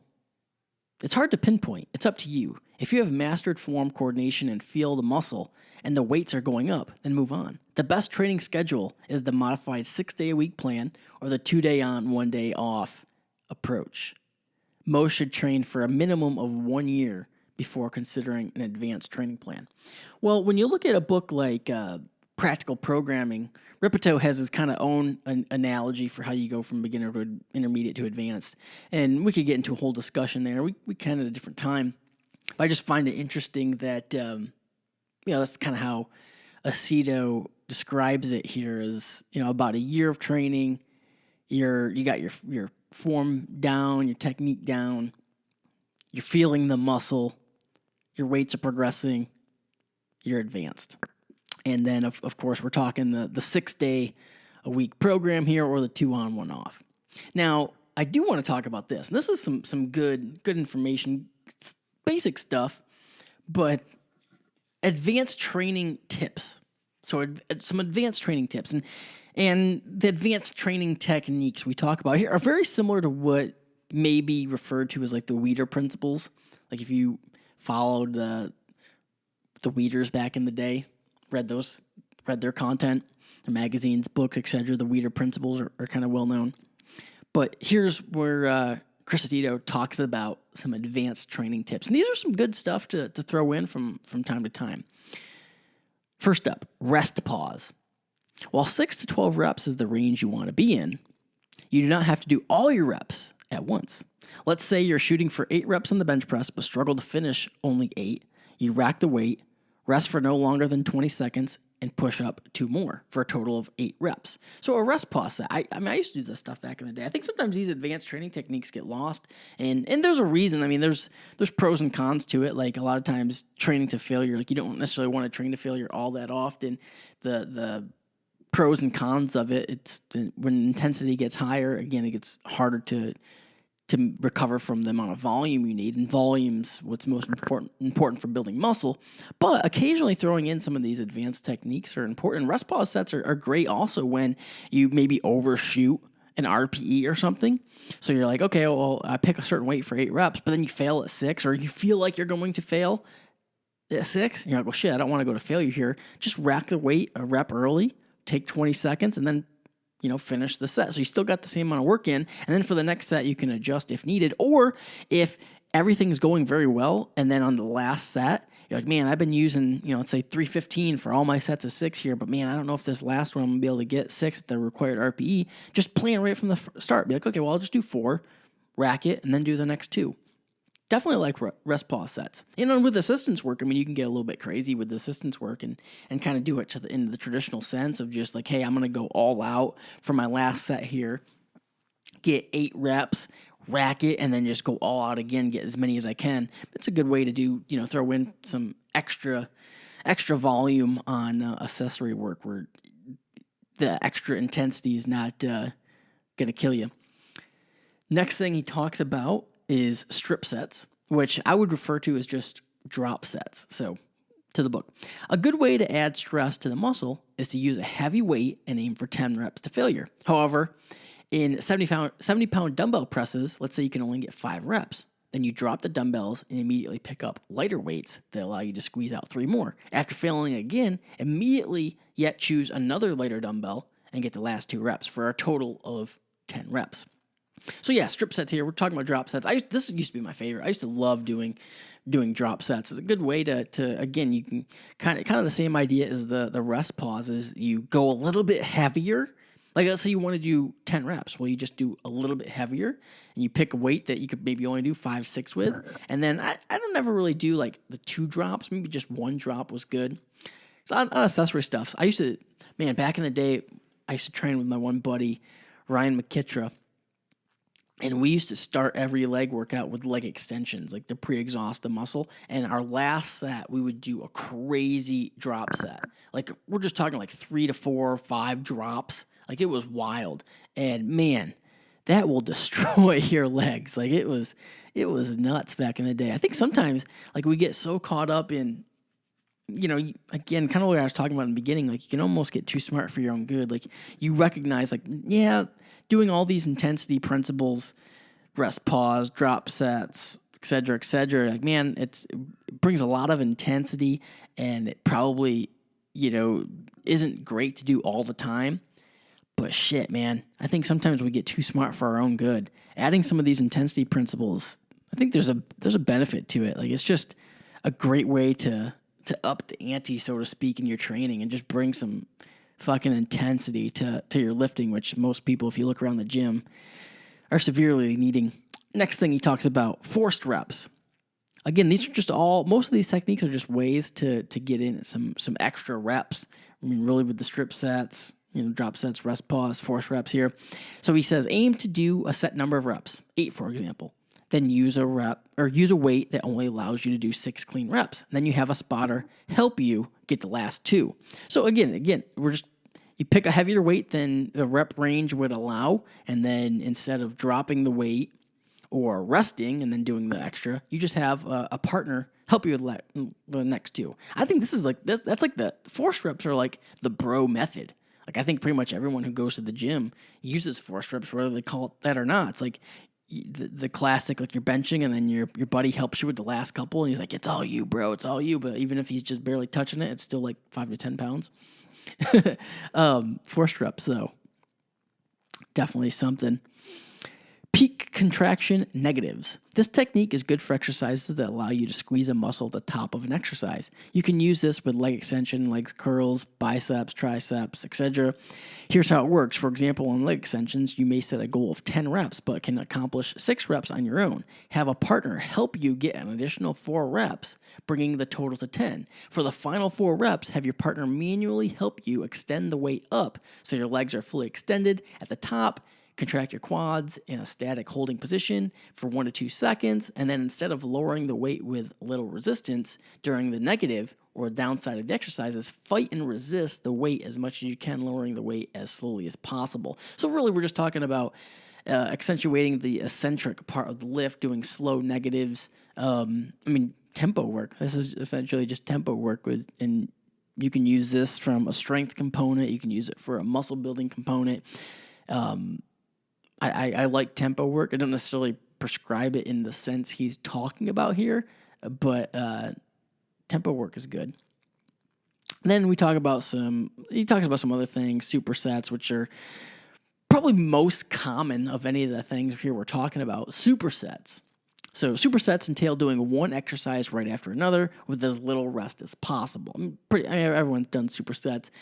It's a great way to set up your assistance work to get the most amount of work done in the least amount of time. So when you're talking about training density, especially for powerlifting, I like incorporating some supersets with powerlifting style training because we spend so much time on our main lifts, our squat, bench, and deadlifts, that by the time we get to assistance work, it's like, yeah, we want to take it serious, but shit, how can we get this done and get out of the gym, So if you intelligently set up the supersets a good way is doing combining push-pulls or just combining 2 exercises where you can take less rest in between and it's not really going to affect. Like if you like a dumbbell press in a row, you can combine those back to back or shoulder press and lat pull down, something like that. You can do it back to back without really much rest and it's not going to affect the second exercise.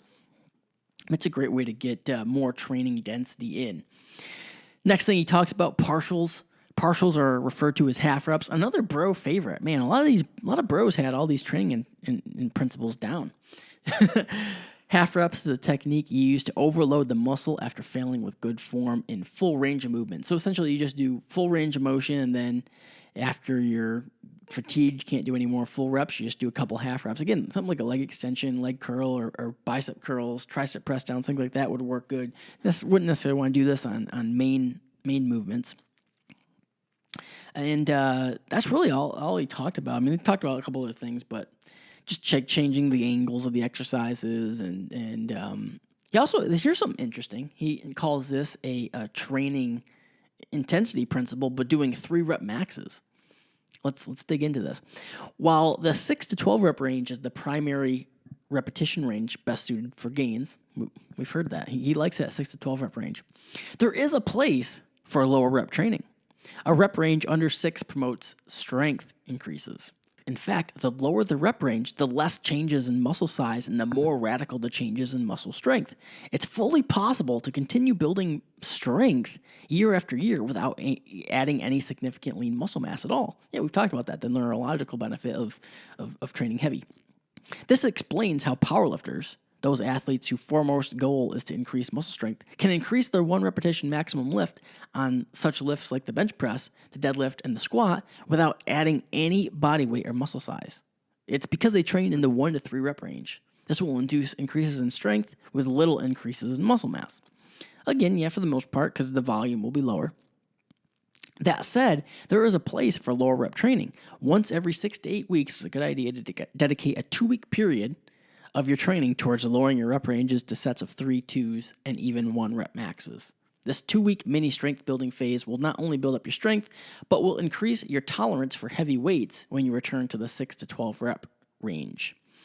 Well, I agree with what he's saying. Like, yeah, definitely. If your only goal is bodybuilding, your goal is only to build as much muscle as possible, there is a benefit to going through periods of time where you do focus on just building up your maximal strength. Doesn't necessarily have to be your 1 rep max, but yeah, some 3 rep maxes, things like that would be beneficial. However, I mean, there's no real point just throwing 2 weeks. I mean, 2 weeks isn't enough to really do anything, in my opinion. I would do, if your only goal is bodybuilding, I would say, hey, let's, throughout the year, we'll throw in a full training block, a full 4 weeks, or maybe even 2 training blocks back to back, 8 weeks of focusing on strength work. Again, it doesn't mean that every single exercise you do during the strength work is 3 reps. No, you do your main work heavy, and then the rest of your assistance work, you can keep about the same. Essentially, that's called power building. That's the absolute progress program right there in a nutshell, and everyone else's power building program. And shit, honestly, that's not that far off from how most power lifters should train in their off season. Next up, we talk about training logs. This is something I agree with and talk about quite a bit. Going back to the book here, I sternly believe that you should use a training log. In it, record the exercises performed, the number of sets performed for each exercise, and the weight used, as well as the number of reps for each set. The log can serve as your map and guide. By reviewing your previous workouts, it provides a reference point so you can strive to be better than your last workout. You can add another rep, or add more weight than before, or vary the workout to change the stimulus. Big fan of training logs, and of course, I mean, everything from like what I do with my training. Like, yeah, we have the digital side of it, so the actual training program built out in an Excel file or Google Sheet or whatever. But then I also like to have an old school, this is just me, old school composition notebook that I put in my gym bag, and I literally just have a pen and my notebook, and I write out each workout. Like, I like doing that, and it's kind of a ritual before I go to the gym. I sit down at my desk, open up my training file, record the workouts, what I have to do, sets, reps, etc., and then actually go and do it. I write it down and then put it in a notebook, and then I can put in a bunch of notes, and then when I get back home, I can sit down and then put the notes into the file. And I kind of recommend my clients do that. It just helps keep things organized, and I highly recommend the training logs. I mean, even if you don't have an actual training program that you're on, I mean, I recommend that too, but at least keep a training log. Next up, we talk about signs of overtraining, which is funny because when we were talking about the general adaptation syndrome, when we talked about overtraining a little bit, and I talked about how signs show up that actually prevent you from overtraining. So here's what he talks about this. A loss in strength. So obviously that's when your strength starts to go down, sign of overtraining. Flat looking muscles with no pump. That could just be having less carbs too. The need for stimulants. Well, I think most of us are probably on a lot of stimulants to begin with, so I don't know how accurate that is. A lack of aggression. Interesting. The feeling that going to the gym is a chore. I guess that's kind of like the lack of motivation side of it. I definitely see that lack of motivation. I guess you could kind of group that with maybe a lack of aggression. I don't know, the need to, or like the desire to train. I guess the need for stimulants would probably be just like general fatigue. Loss in strength, a big one. Yeah, going on. The need for sleep kind of could gear that with fatigue. Muscle soreness. So moderate muscle soreness is a good thing, is an indicator that the muscle has been thoroughly worked and a workout was productive. Almost immediately, the bodybuilder associates soreness with results, which honestly isn't necessarily all that accurate. I mean, if soreness was directly related to results, I mean, shit, just go run like a bunch of miles. Like your lower body will be destroyed, especially if you're not used to it, but not a lot of muscle growth will take place. He talks about soreness in a sense, the extreme soreness. So extreme soreness is not a good thing. Deep aching soreness that lingers for more than 2 days after workout is an indicator that the muscle has been too damaged or your diet and rest are inadequate. So he talks about this as like a sign of overtraining coming. What else? What else are we talking about? That's about it. That's pretty much all he says about the signs of overtraining. Another one I would add is that we talked about earlier is really just when you start to have little nagging injuries. I think that's kind of a sign that you probably need to deload or need to back off a little bit as well. He finishes up the training, or part one, the training section, with a talk on contest training. So getting ready for a bodybuilding show. But a lot of the stuff is applicable for even during fat loss phases. And I do recognize right now that since we're only about halfway through the book and the podcast is already about full length here, we're going to turn this into part one and part two. So this is going to be part one, training, and then in part two, I'll come back and I'll go over the second half of the book on nutrition and supplements. But let's wrap up the book here with a talk on contest training. Most bodybuilders make the mistake of trying to drastically alter their training in hopes that it'll make them appear more cut.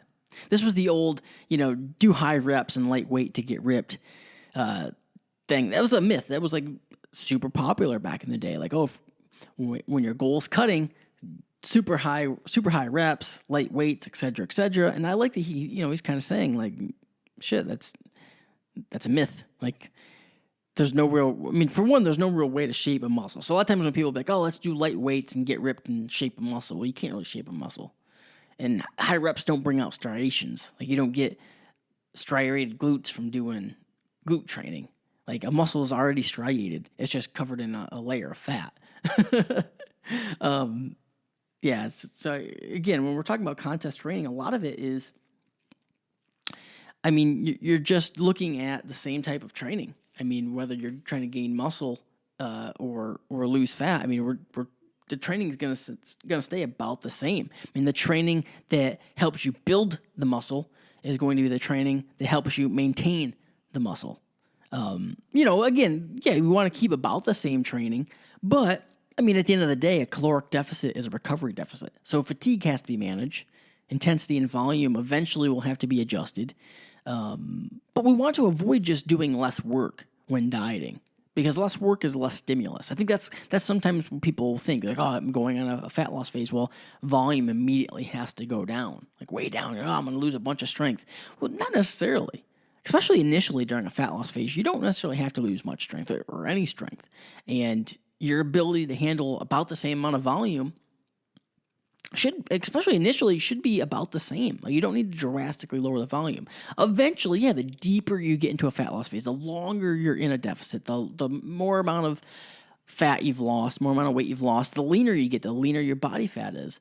Then, okay, all right, we're at a point where, it would make sense to lower the volume a touch, allow for better recovery, things like that. But we do want to avoid just universally just saying, hey, we're in a deficit, even though it is a recovery deficit because we're eating less food and calories are our biggest play there, one of our biggest plays there.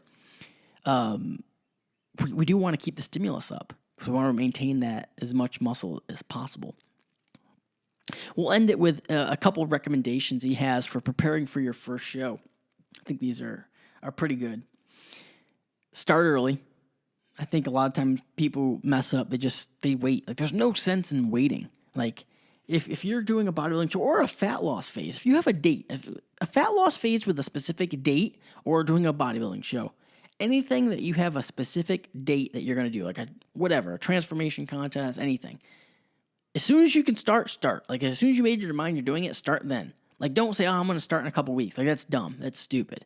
Like, don't do that. Start now. Like, there's no sense. And then, because a lot of times what will happen is you're like, oh, I'm going to start in a couple weeks. And then you're like, oh, these are my last couple weeks of dieting. So then you put on extra fat that you just have to strip off. Like, it's a terrible method. Terrible. Like, just start, as soon as you make your mind you're doing it, just start the diet then. Like, you don't have to be crazy about it. Like, you don't have to be super restrictive right off the bat. But that's kind of good. It allows you to gradually get into it. Like, you should start, if you are starting a contest prep or a fat loss transformation, start early, start before you think you have to. And if you get prepared quicker, which is, I mean, most people don't have that problem, but if you do, then that's a good thing. That's much better than realizing you're a month out or 6 weeks out, whatever, and you're way behind. Because at that point, you're pretty much screwed. There's no special techniques you can use if you're not in shape to get in shape the last month. Like, you either lean enough or you're not. So first thing, highly recommend it. He says start early. Second thing, he says don't over diet. Honestly, I don't think most people will have that problem. It's very hard, especially doing natural bodybuilding. Like, it's hard to over diet yourself. Can you do it? Yeah, you definitely can, but it's rare. I mean, natural bodybuilding is, I mean, you're won and lost, and he's talking about IFBB pro bodybuilding, which the drug side of bodybuilding is a little bit different. But just talking from a natural side, like, it's hard to over diet because it's pretty much won and lost based off from conditioning. If you're natural, conditioning is the name of the game. So you're almost better if you do over diet a little bit. If you're just completely shredded, you're better to be over dieted than under dieted. Because if you still have a little bit of fat to lose, like as a natural, like your chance of winning are next to none, unless you're somehow massive. Third thing he says, don't overdo cardio.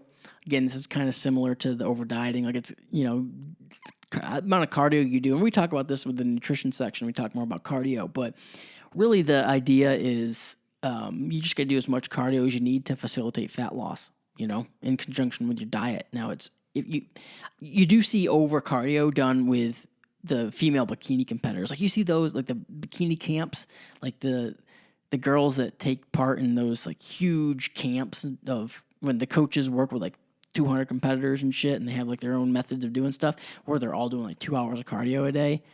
That's silly. And they're also like barely eating at all, but discussion for another time. Don't overdo cardio. Essentially, my talk on this is just, hey, do as much cardio as you need combined with the diet to facilitate the weekly progress you need to hit your end goal. And then last but not least, look for small changes. And this goes for all fat loss phases. Like, look, this is super beneficial to have a coach too, because it's hard when you're in a fat loss phase or a bodybuilding competition phase or anything like that, because fat loss takes time.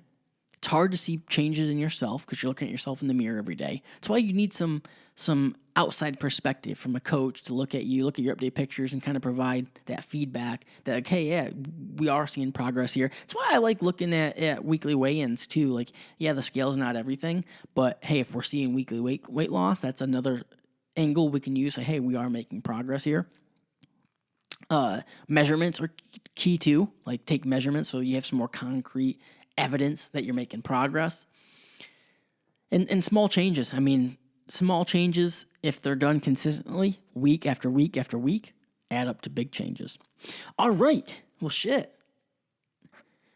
We got part 1 done. Hope you guys enjoyed this episode, and we'll come back with part 2 at a later date. I will say the second half of the book I liked a lot better. The nutrition section, I mean, he's kind of known as a nutrition guy, so I mean, it makes sense. I mean, the nutrition section is better. I think more information. I definitely took more notes on the nutrition section. So definitely come back for part 2 of this episode. I hope you enjoyed part 1. I think the format may change as I get better at this. This is the first time. Honestly, it was a little bit harder than I expected, but I enjoyed it, and I think we'll get some good content out of the book series. All right, guys, until next time, peace. I hope you enjoyed this episode of the Absolute Strength Podcast. I know I had a ton of fun producing it for you. And before you go, if you could just drop me some feedback, I'd love it. I love reading your feedback. So you can go over to iTunes, leave a 5-star rating, write a little review, what you think of the podcast. I absolutely love it. I read every single one. But it's cool if you don't want to do that. I get it. No one wants to really go out of their way to do anything, let alone write a review. But I want to get your feedback. So drop me a line on Instagram at Hunt Fitness, or on Facebook, Kyle Hunt, or on Twitter, or send a pigeon or something. I don't know. I just want to hear your feedback. So if you want to give me some feedback, let me know what you think. Hit me up on Instagram at Hunt Fitness. And before you go, I have one last thing I want to say. I have a program I want you to check out. It's actually called the Absolute Strength Program, and the link is in the show notes. It's a program I designed to help increase my own squat, bench, and deadlift. And I got pretty strong off of it, and I think you're going to like it. It's a great book. Thousands of people have got amazing results from it. It's in the show notes. All right, guys. Until next time, until next episode, peace.